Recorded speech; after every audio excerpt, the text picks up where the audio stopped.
예, 앞서도 보셨듯이 박 대통령 기자회견에서 집권 2년차 국정 운영의 양대 기조는 통일과 경제 살리기였습니다. 네, 이 부분 좀 더 자세히 짚어보겠습니다. 정치부의 송지영 기자 나왔습니다. 예, 어제 박 대통령 이야기에서 제일 눈에 띄는 것 역시 경제혁신 3개년 계획이라는 것 같은데요. 내용 간단히 설명 좀 해주시죠. 네, 국민소득 4만 달러, 그리고 고용률 70%, 잠재 성장률 4%. 어제 박 대통령이 내놓은 경제역시 3개년 계획의 구체적인 내용입니다. 예. 기존의 애매모호하다는 창조경제보다는 훨씬 구체적이라는 평가가 나오고 있는데요.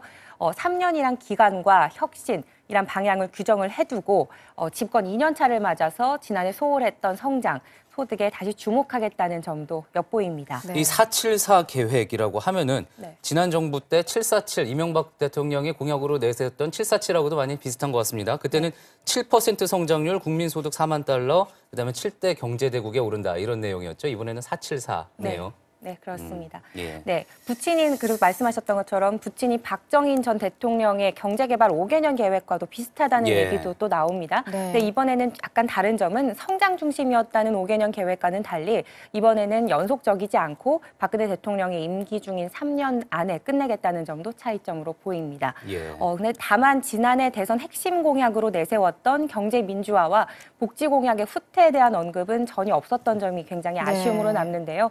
박근혜 대통령은 지난 12월에도 경제 민주화를 국정의 주요 기조로 앞세우겠다는 점을 분명히 했었습니다. 네. 그리고 이 경제 혁신과 더불어서 또 하나 어제 통일은 대박이다라는 말을 또 했어요. 구체적으로 이번 설에 이산가족 상봉 행사를 제안을 했죠. 네, 그렇습니다. 박근혜 대통령은 이번에 북한의 이산가족 상봉을 공식 제안했습니다. 이번 예. 다가오는 설에 맞춘 건데요. 이런 계기는 지난해 이산가족 상봉이 나흘 앞두고 갑자기 이렇게 중단이 됐던 사례가 있었죠. 네. 그래서 또 김정은 이번에 북한 제1국방위원장이 이번 신년사에서 남북 관계 개선의 분위기를 마련해야 한다는 말을 했었는데 예. 이거에 대한 응답성 발언으로도 풀이가 됩니다. 음. 또 이번에 통일은 대박이라는 구체적인 어휘를 써가면서 대북 인도적 지원 강화, 민간 교류 확대 등의 제안도 했었는데요. 이는 집권 2년 차를 맞아서 한반도 신뢰 프로세스의 방법과 목표를 보다 구체적으로 했다라는 것도 풀이가 됩니다. 그렇군요. 통일은 대박이라는 이야기, 그러니까 통일로 인해서 치러야 할 비용보다 이익이 훨씬 크다. 뭐 그런 내용을 강조하려고 한 이야기 같았는데요. 예, 예.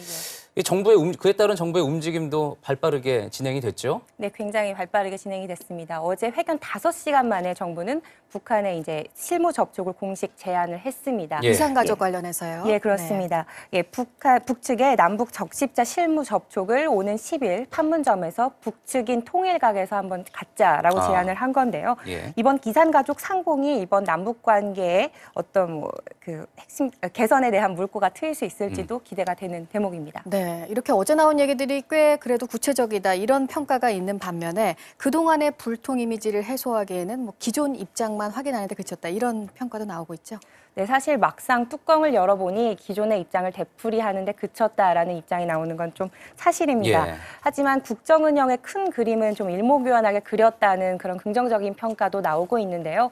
앞서 말씀드린 경제혁신 3개년 계획과 통일시대 기반 구축이라는 양대 과제를 통해서 현재 상황과 비전을 또 잘 담아냈다는 겁니다.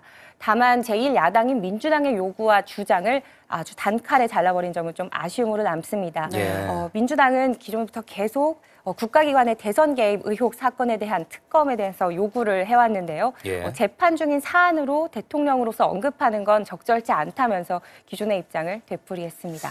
그랬다면 야당에서는 좀 이번 기자회견에 서운한 부분이 많았을 텐데요. 여야의 반응 어땠습니까? 네, 민주당은 굉장히 서운했던 모양입니다. 이번 기자회견에서 불통 정치가 재확인됐다라면서 신랄한 비판을 이어갔는데요. 먼저 민주당의 입장 먼저 들어보시죠. 예.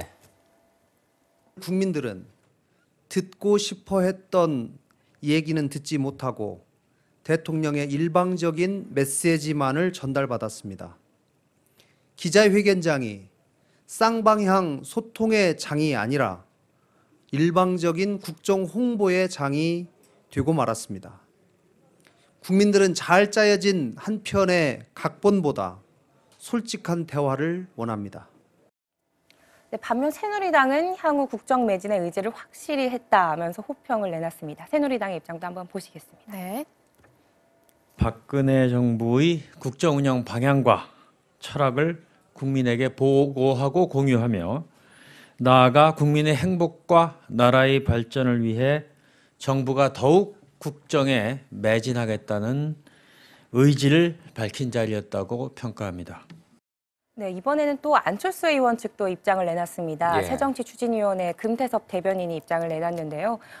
민생에 대한 원론적 언급으로 일관해 국민 기대에 미흡하다. 끊임없이 약속해온 경제 민주화와 복지에 대한 언급도 아예 빠졌다면서 실망감을 표시했습니다. 이렇게 같은 사안을 보면서도 평가가 이렇게 극단적으로 엇갈리는군요. 아무래도 집권이 2년 차, 그래도 의욕적으로 474라는 숫자까지 제시를 했으니까 한번 그 의욕적으로 진행되는 모습 지켜볼 만할 것 같습니다. 지금까지 정치부 송지영 기자였습니다. 수고 많았습니다. 네.